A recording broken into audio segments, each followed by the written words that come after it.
بات کرتے ہیں، ہمارے ساتھ حفیظ پاشا صاحب موجود ہیں، ماہر معیشت ہیں اور سابق وزیر خزانہ بھی رہ چکے ہیں۔ پاشا صاحب بہت بہت شکریہ ساتھ دینے کا۔ پہلے تو فرما دیجیے گا کہ وزیر اعظم نے جو مساک معیشت کی دعوت دی ہے اور جس طرح تحریک انصاف اور بالخصوص فواد چودھری صاحب نے اس کو رد کیا یہ کہہ کے کہ اس طرح تو کمیونسٹ نظام میں یہ کام ہوتے ہیں، یہاں آپ اس کو کس طرح دیکھ رہے ہیں؟ از دس دا نیڈ آف دا آور یا درست فرما رہی ہے Tehreek Insaf?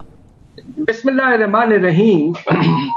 Charter of the economy جس کا انہوں نے ذکر کیا ہے ہمارے پرائم منسٹر صاحب نے، آپ کو یاد ہوگا 2018 میں ان کی پہلی تقریر میں بھی انہوں نے ذکر کیا تھا ایز اپوزیشن لیڈر۔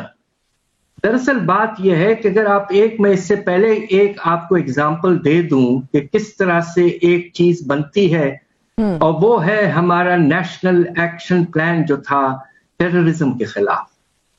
ماشاءاللہ اس کو جب آرمی پبلک سکول پہ اٹیک ہوا تھا، اس کے بعد میں سارے پارٹیاں اور ہمارے اسٹیبلشمنٹ آرمی وغیرہ سب بیٹھ کر ایک نیشنل ایکشن پلان بنایا تھا۔ ماشاءاللہ بہت اچھا پلان تھا اور اس کی امپلیمنٹیشن ضرب عزق کے تھرو ہوئی اور اللہ کے فضل سے اس وقت سے بہت کمی آئی ہے ہمارے پرابلم آف ٹیررزم میں۔ تو اس طرح کی چیز کی ضرورت پڑتی ہے جب ایک ایمرجنسی سچویشن ہے، پاکستان بڑے مشکل سے لگ رہا ہے کہ نکل کے آ رہا ہے دیوالیے کے خطرے سے، تو یہ مناسب وقت ہے کہ سب بیٹھیں، نیشنل کاز کی طرف بات کریں، ایک اکنامک پلان بنائیں اور اس طرح کا بنائیں جس میں سب کا جو ہے کنسنسس بلڈ ہو اور وہ امپلیمنٹ ہو۔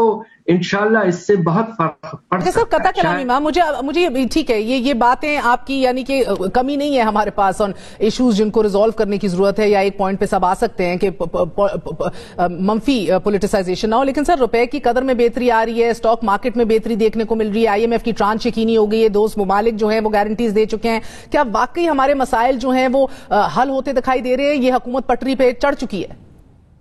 دیکھیے یہ کچھ حد سے زیادہ تیزی کی بات ہے ایک لحاظ سے۔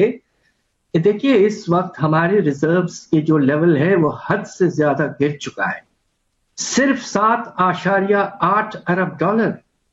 اب آپ یہ سوچئے کہ سیف لیول جو سمجھا جاتا ہے 3 مہینے کی امپورٹ وہ تقریباً 19-20 ارب ڈالر ہے۔ بالکل، تو ہم بہت دور ہیں اسٹیبلٹی سے۔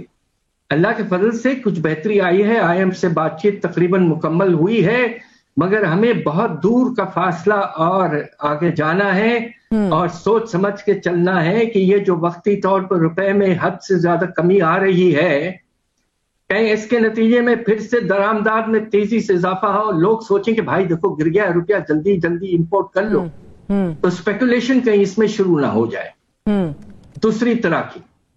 تو نتیجہ یہ ہے کہ اس وقت سٹیبلٹی سے ہم کافی دور ہیں، محنت کرنا ہے، سینسیبل پالیسیز کرنی ہے اور آہستہ آہستہ آگے بڑھنا۔ سر مگر ہم تو احسان میں اور دبتے چلے جا رہے ہیں نا پاشا صاحب، فرمائیے گا کہ مزید ڈیٹ لیے جا رہے ہیں۔ آپ کو پتہ ہے کہ ایک ریجنل سچویشن اور پولیٹنگ بھی ہے، امریکہ اپنے آپ کو چین کے مقابلے میں بھی مضبوط کرنا چاہ رہا ہے، سعودی عرب بھی، یہ امیر ممالک ہیں، ان کو انرجی پرائسز کی وجہ سے ان کو اس طرح کی دقت محسوس نہیں ہوتی، لیکن ہم احسان میں دبے چلے جا رہے ہیں اور یہ مزید جو پیسے ملیں گے تو 2 ماہ کے اندر غالباً ختم ہو جائیں گے۔ جی بالکل ناصر، دبے جا رہے ہیں، بٹ آپ نے بالکل ٹھیک فرمایا، ابھی ہم پاکستان کا باہر کے قرضوں کا بوجھ 130 ارب ڈالر تک پہنچ چکا ہے، اور جس رفتار سے ہمیں اور لینا ہے اس سال تقریباً ہمیں جو بورو کرنا ہے 30 سے 35 ارب ڈالر۔ اب آپ سوچئے کہ اس سے ہم واپس کریں گے 21، تو کم از کم آپ کے بوجھ جو ہے اس سال کے اینڈ تک 145 ارب ڈالر تک جا سکتا ہے۔ دیکھیے آپ بورو جب کرتے ہیں تو بوروئنگ اس وقت مناسب ہوتی ہے جب اس سے آپ اپنی ری پیمنٹ کیپیسٹی بڑھاتے ہیں۔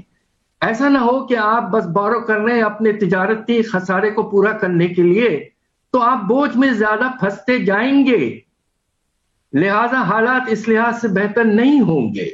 ہمیں سوچ سمجھ کے چلنا ہے، ہمیں اپنے درآمدات میں نان اسینشل کمی کرنی ہے آئٹمز کی، دوسری طرف ایکسپورٹ لیڈ گروتھ کی طرف جانا ہے، ایکسپورٹس کو اچھے مراحل دیں، اچھے انسینٹیوز دیں، ہمارے ایکسپورٹس کو ڈائیورسیفائی کریں۔ یہ وقت آ گیا ہے،